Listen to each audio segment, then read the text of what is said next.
This is episode 9 with Michaela Guzy. Welcome to the Quarter Life Comeback Podcast, the show that empowers you to become the hero of your life's journey. With your host, Brian Tier.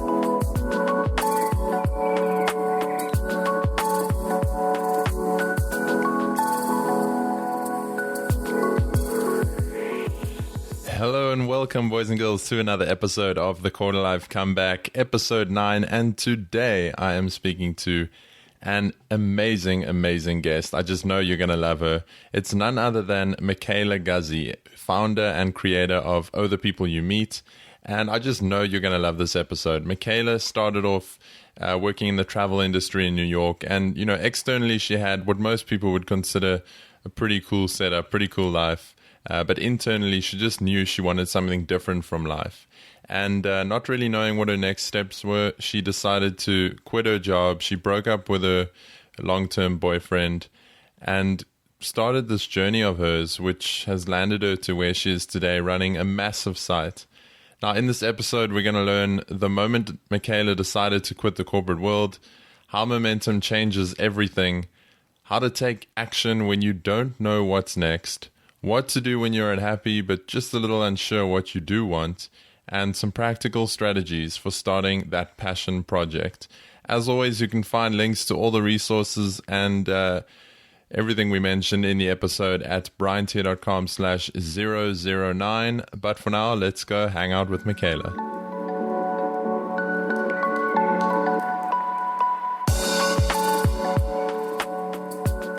Welcome back, everyone, and I'm really excited today to be speaking to a very special guest, Michaela Guzy. Michaela, how's it going? It's well, thank you. Good morning. Nice to have you. Why don't you tell us a bit more about, who is Michaela Guzy and what did your quarter life crisis look like? Well, I decided to rip off every Band-Aid. I broke up with the guy I was dating for 8 years and moved out. And I did get a big promotion in my corporate job. At that time, I was the vice president of global travel and strategic development for American Express Publishing. And so I was flying all around the world, which was exciting. It was 3 weeks a month and, Paris, Mexico City, Japan, Dubai, very exciting. But I just kind of knew that while marketing and advertising and sales were all fun, the most I was seeing of the world was, through boardrooms and fancy restaurants in the back of taxi cabs while I was kind of darting between meetings. And I thought, why do I love to travel? And I thought, here I'm working at some of the best travel publishing brands in the world, but the content wasn't speaking to me. And because I was selling the advertising, I really felt like it was being driven by that. And I was actually really sick of going back to my same advertising partners with this ad buy disguised as this integrated global deal. And so I got my bonus and I had that Jerry Maguire moment in 2012 and was like, oh my God, I can't do this anymore. And they were like, wait, what? And so they gave me a 4-month gardening leave, which meant that I was paid my same corporate salary for 4 months and was given benefits for the next 18. And I thought, screw it. I have put off doing things that I wanted to do, sometimes for people, for my ex, or even for my corporate job. And so I'm now going to try everything I've always thought of doing and have been curious about. And if I fail, I go back and get a corporate job again. And touch wood, it has been a crazy, scary ride. But in the past 4 years, I have been all around the world, starting actually with Africa. So my first destination, I had always wanted to come, but I put it off for my ex because he wanted to save the safari for our honeymoon, and work just would never let me have that much time off. So off I went to Africa by myself for 3.5 months. I went to over 7 countries. And at that time, I was just writing and shooting. And I started this little site called OhThePeopleYouMeet. and it's travel, food, and philanthropy through the lens of authentic local connection. Because ultimately, that's what I love about travel, is meeting new people. And, it could be someone that you randomly meet at a bar. It could be an amazing guide you had on safari. It could be a nurse I volunteered with in Nairobi. It could be a celebrity chef. And I've been really lucky in those first 3.5 months. I kept meeting these awesome people. And my blog that I was putting out, my former clients who were CEOs of hotels and airlines and destinations were like, wow, you reminded us of why we got into travel in the first place. Let us know how we can help you. And so over those first 3.5 months, I was getting all these letters from around the world. And when I got back to New York, I was asked to audition for a TV show. And they're like, send us your reel. And I'm like, yo, dudes, I was a vice president at Amex. Like, I don't have a reel. So they're like, well, just send us a video. And I'm like, okay, fine. So I get a friend that's a cameraman, and then I call my friend who was a pretty successful restaurateur in New York, Gabe Stolman. And I was like, hey, I have a favor. Can I come interview you and go behind the scenes in your kitchen? And then I'm going to record it and put it out. And he's like, okay, whatever. You've never asked a favor before. Fine. So I direct, write, produce, and host this little video about dining out in the West Village of Manhattan, which is my neighborhood. And I threw it up on YouTube and I sent it to the production company. And the production company calls me back and they're like, oh, sorry, we've gone a different direction. The show's not been greenlit. I'm like, okay. So I take my little video and I put it up on my website, OhThePeopleYouMeet. And I'm like, well, at least if someone were to check out my site and wanted some tips on New York, I have this little video. Well, somehow that little video ended up on New York Taxi TV. Read your YouTube licensing laws. I still haven't figured out how it happened, but I never saw a dollar from it. But the good thing was all these random people, including a former client who was the head of marketing and communications for Qatar Airways, saw it. And she was like, get your cameraman and get on a plane and go to Doha. You're going to cover the celebrity chef menu launch of our airline. And the chefs were Chef Nobu, Chef Ramsay, Chef Bhatia, and Tom Akins. And I'm like, wait, what? And she's like, yeah, so off we go. And I'm like, well, I guess while I'm at it, people should know why they would actually go to Doha in the first place. So I created a little 3-minute video on what to do in Doha. And so those little videos ended up getting picked up by the CBS as a major station in the U.S., and it ended up getting picked up by their travel correspondent, Peter Greenberg.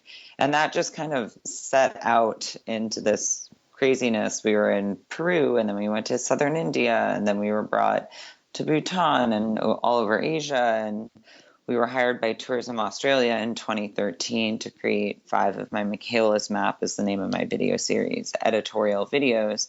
And Tourism Australia ended up winning an award for those videos. And that actually brought us back in 2015 to create more. And these can all be found on the travel video drop-down menu of my website, Oh, the People You Meet. And from there, we've distributed these videos on Yahoo Travel, The Daily Meal, my site, Peter Greenberg, a number of other travel bloggers. And, from there, even a cable station called Bravo TV in the U.S., they do a lot of reality TV. Maybe you've heard of all the different housewives. That's that cable station. And they asked me to come in, and they're like, oh, we want you to do this little pre-promotion talking head thing. If we used you, we're going to use a soundbite. Well, they ended up loving me and using me in all 3 of the pieces. And I think people think I have this special sauce, but the reality is I'm a creative writer and photographer that stepped away from my essence and my core and found this crazy corporate job, corporate sales and marketing, which ends up I was pretty damn good at that too. But ultimately it felt like my soul had been sucked out of my body. So I went back to doing what I loved, which is creating content and listening to marketplace needs, and now having a background in sales and marketing in an international perspective, plus having a Rolodex of people, I think has allowed me, to take this on the road. And I mean, it does not come without struggle. I think, I'm a professional storyteller. So if you look at my Facebook feed or you look at my Instagram, I'm telling a pretty awesome story. Like I'm in the bush in like this luxurious tented camp, or I'm staying at a really nice hotel and like meeting the chef and having great food. And I will say I do have a lot of amazing experiences. A lot of them are related to my filming and doing the work that I've been hired to do. But in New York, I like rent a room from a girlfriend in Airbnb. I got rid of my apartment. I sold a lot of my furniture. I sold a lot of my clothes. And I will tell you, it is just beyond liberating. And sometimes it can be crazy. Like I'm looking at my bag right now and I'm like, oh, what am I going to wear to that interview? So like I'm meeting the CEO of Singita, which are these luxury lodges across South Africa. And we're talking about conservation because I'm working on a big piece on animal conservation here. And I'm like, I don't know if I have anything that's really all that appropriate in my bag, but we'll figure it out. We'll throw something together. Yeah, exactly. I'll just curl my hair and that'll make everything better. So just put on a big smile. Exactly. Michaela, yeah. Go ahead. Yeah. No, please go ahead. No, I was going to just say thank you so much for sharing. And there's so many directions I could go into there. I think what I love the most about that whole story was that, when you did quit, you didn't have a clue what you were going to do or how you were going to make it work. Well, maybe you had a clue, but I mean, all these little things that started happening and that momentum, that just came as a result of you taking that leap without really knowing how things would pan out. Absolutely. And you're absolutely right. I had no clue what I was doing. I just, in that year, because I was at Travel and Leisure magazine, running their global sales, in that position, I was doing really, really well, but I just knew as I was breaking up with my ex and moving out of the apartment, I knew I wanted to do something different with my life. But I didn't know what that was. And given the changes that were happening in my personal situation, I did take a promotion to go be the VP for the corporate team overseeing our brands. And that bought me some runway to get like my personal shit in order, And then after that, I think it ended up being slightly under 18 months. I was just like, I couldn't do it. And it was terrifying. It was terrifying. The first thing I did was I called my mom crying. And after like, I don't know, 30 seconds, I was like, Mom, I can't talk to you. And she was like, wait, what? They're like, oh my God. She's finally lost it. And, but like being like a fighter and a hard worker, like I came from sturdy Midwestern stock. Like you always work hard. I was like, what am I supposed to do? And like, so I left Amex and I got in a taxi. I went home and I joined Facebook.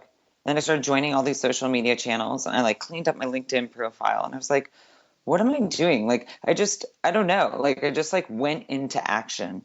And it was honestly like I kept meeting all of these awesome people, including this like random dude that was walking into his apartment building. And he ended up being the guy that helped me develop my first like website, like no way. Helped me go on WordPress. Like, yeah. And like, I haven't, other than that first like month that he got me everything up and going, like I see him on Facebook. I saw he got married, but like we were never friends before. Like he just was this little angel that was walking down the street. And like, that's one thing that in the corporate world, I was never good at asking for help. I was just like, I'll do it myself because I know I can do it, the most efficiently. And, one of the life lessons I learned was, oh shit, I have to ask people for help. And the good news is people actually want to help you and they want to collaborate with you and they want to be a part of the project. And I mean, I have to say, last year when I was here in South Africa filming, I just was so impressed with the culinary scene that's happening here, the creativity that's happening here from like young designers and artists. And, obviously conservation is always something in Africa that when I came back this year, I was like, great, I'm going to get more footage and more interviews and I'm going to be able to co-create this with the stuff that I created last year. And so now I'm here like wrangling on cameramen. I just like went and met one through a random guy I met at a coffee shop last week who's been so sweet and like calling up all these camera people. And we're going out. We'll meet the COO and head of conservation for Sangita today. And then tomorrow we're going to film the Zip Zap Circus, which if you've not seen. Oh, cool. Yeah, like I'm super excited about that. I'm meeting this really inspiring woman named India who runs the Adventure Girls, which I'm going to learn more about that. But from what I understand, is taking young women who've had some severe hardships against them and empowering them through learning to become an adventure guide. So giving them not only like hope and like becoming a badass, but then like having these adventures and like making them become guides. And then ultimately this woman, India, also works with an organization called Explore and Escape. And then I get to go out and see these young women in action, and they're taking me like stand-up paddleboarding and stand-up yoga. And I'm like, I don't know if I'm going to be able to do those things, but okay, like let's try. I'm like, if they can do it, I can certainly try. And we're doing like these trail runs, and they're just like, people that are underprivileged that had something terrible happen to them. And like, here's this woman, India, that's coming in and like empowering them and then like giving them something, a job that they can do where they can feel good and feel in control of. And so that's what I love doing, is meeting new people who have awesome stories and sharing those. And I don't know what will happen with it, but I actually have written 2 television treatments that are sitting with a couple different stations back in the U.S. Around the same thing, is just telling other people's stories. And I guess in some ways it's a little bit reality TV, but I think if you watch any of my videos, you'll see like I'm not about like gossip or like, it's not about flair or fuzz. It's about, really inspiring stories of people doing awesome things and usually, giving back in some capacity, which I think is really important for the millennial mindseted people out there right now. Yeah, I think there's definitely a shift in people in the early stages of their career right now, from like just chasing money to actually wanting to do something with purpose and meaning. Something I want to go back to that stood out for me in your story earlier is you said that you were really good at what you were doing, and I think that's something that holds a lot of people back, is maybe they are doing well at their job even if it's not exactly what they want to do, and they think that like, well, I can't leave this now, I'm good at it and it's safe and I know what to expect. But I want to reflect on when you did decide to jump ship, the people around you, their reaction, and how you find the courage to act anyway, despite what people think or say. Oh, sure. Yeah, it was scary. I had a little bit of runway when I left. And so, but, like 4 months is great and all, but New York City is really expensive. And even though I was off traveling around Africa, like, you need money. And, what I would say is I did some consulting for clients that would have resembled corporate world for a while. But I was still like my own boss. So for the first year and a half, I had projects with like Jaguar Automotive was trying to launch this travel program, and a former client had thought of me and put me up for that. I had a 1.5 year long contract with the agency Noise in New York, who worked on the JP Morgan Chase account. And we're relaunching the Chase Ultimate Rewards platform. And so I helped them even with some UI, but partnerships and really understanding the travel space. And so I took skill set that I learned from being a part of the travel industry. And then I didn't renew those contracts because while it was fun, it was taking up an enormous amount of time. And I was still doing my video series, but I was like, I need to rebrand my website because, by the way, Oh, the People You Meet's not a blog anymore. I have over 60 contributors from across the globe, and that number is always, always growing. And I realized I needed to like be really starting to grow our social platforms. And I run my social platforms for me, But then we also run the the People You Meet social platforms, where we promote all the different contributors that we have. And then in that time, when I left, I was like, okay, I left consulting, which gave me a really nice cushion. I started picking up more and more of the video work. Now, for better or for worse, the video work is a lot of work and it takes up a lot of time. And there's always something you can be doing better in video. And so whether it's new equipment or God, the amount of storage space that I own in terabytes of drives that sit in some random iCloud somewhere, So I spend a lot of money giving back into my company, but I am seeing the yield and the return. And I do have the grand vision for a couple of years from now as a content company where we're going. And, I'm trying to do it all at once. So if you can, I'm lucky in that I'm self-employed. And so while I don't have a savings anymore, I was able to take some money that I had saved in that corporate realm and reinvest it in myself and my brand. And I haven't had to take on an investor who I've had to answer to or change the mission of. And all I can say is, like, if you believe in yourself, and by the way, you should, because if you don't believe in yourself, no one else will. But if you believe in yourself, then you're going to be a very convincing salesperson. And so, just because I left the corporate world, I actually sell more now than I ever have before. And I'm selling in the contributors and the people that help me every day run the People You Meet and our social platforms. And by the way, we also run about.com sustainable travel. That's us too. And my video editor, like keeping all these people motivated, but then also me going and finding the stories. Like, I have to go to the destinations and the hotels and the airlines and be like, okay, what are we creating? What do you need? And then also going into the media outlets and being like, all right, I've got this great piece of content. Do you want to distribute the video? And so you're always selling in some capacity, yourself and your story. But luckily, it's really seeming to resonate with different places. So. Yeah, and we'll link to all the resources and links you mentioned. We'll link to that in the show notes. I want to get into some sort of actionable steps for people listening. You mentioned in the beginning that you felt that even though you didn't know exactly what it was you wanted, you did know that you wanted something else from life.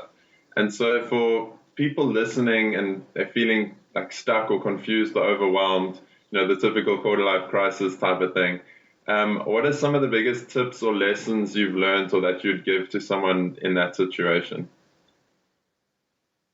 Sure. Look, for one, if you're not ready to just walk out the door of your job, I would suggest if photography is your thing or writing, those are two easy things that you can start doing. So I have a lot of people now who contribute to me on the People You Meet, who are going through the same thing. They know they don't want this corporate job, but they're kind of stuck in it for the time being. And so start by taking baby steps of what it is you want to do. And so if you think you want to be a travel writer, get in touch with sites like mine and tell your story and be like, I want, or I have traveled to, could I contribute a piece? So start by joining up with other content sites that have something going, that have a collective of people.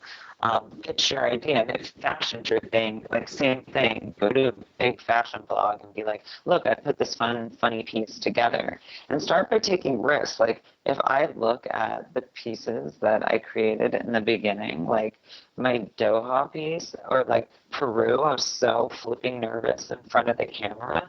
And then it got to this horrible stage of where I got overly bubbly because I have this deep voice, and this one talent agent was like, oh no, your deep voice, and then you're all timid on camera. You need to smile and bob your head and be blunt. And so there's be blunt.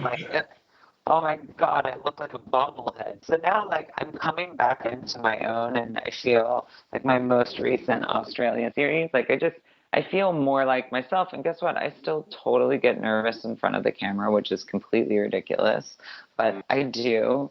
And you know what? You just kind of go with it. And I think luckily the world overall has gotten more casual. So I got rid of all those corporate outfits and sold them and gave them to friends and whatever. Because the world's gotten more casual, not only in dress, but I think also in approach. I think the world of reality series, for better or for worse, is actually thriving right now and taking over because people want to see real stories. And while I don't personally care about like who's dating who or rich people in Atlanta, I do care about meeting the local designer in Byron Bay, Australia, and meeting celebrity chefs who are working on sustainable food initiatives in Vancouver. And obviously, South Africa has so many amazing stories. And I'm looking forward to cutting together some of those in the next couple months.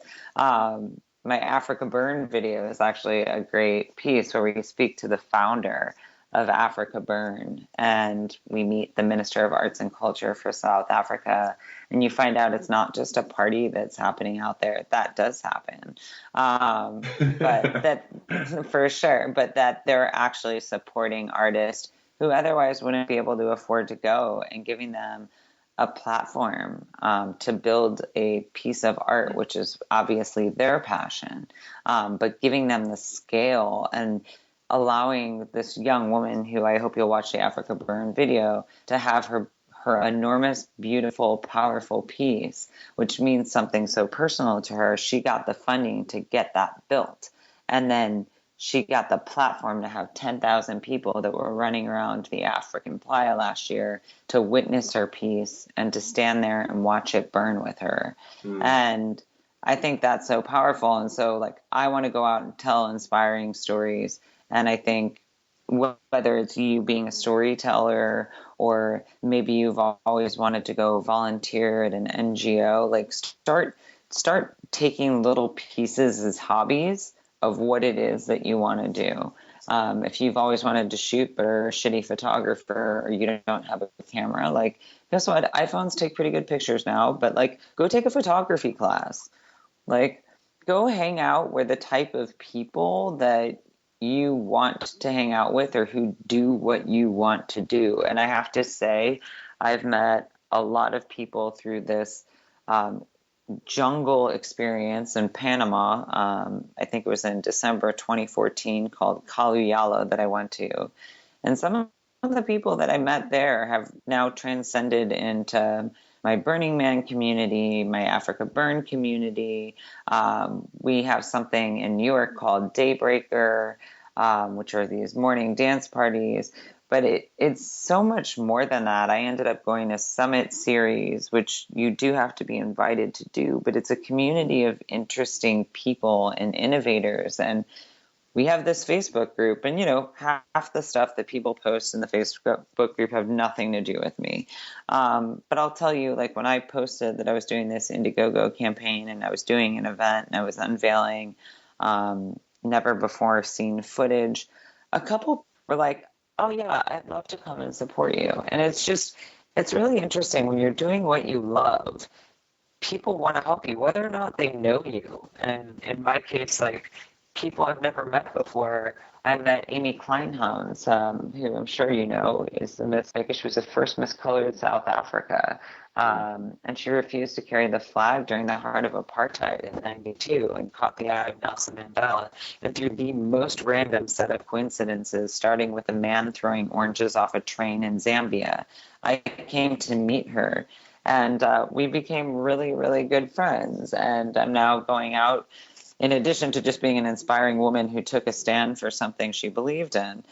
She now has created her own wine farm. And I'm heading out there with her and a celebrity chef, Chef Bertus Basson of Bry Masters, who I also met last year. We're going to go have a fun weekend filming and talking about doing what you love before we head out to Africa Burn. And I'm like, I can't imagine a cooler couple of days with amazing people who also took risks to do what they love and who've been successful. All right, there you have it, guys. That's part one of our interview with Michaela. I'd love to hear what you think by tweeting me at Brian Tier. And let me know some of your biggest takeaways. As I said, again, all the links and resources we mentioned in the interview can be found at briantier.com/009. And make sure you come back and listen to part 2 of the interview where we get into some even more good stuff here. But for now, keep creating your quarter life comeback. Thanks for listening to the Quarter Life Comeback. Get started today by visiting briantier.com.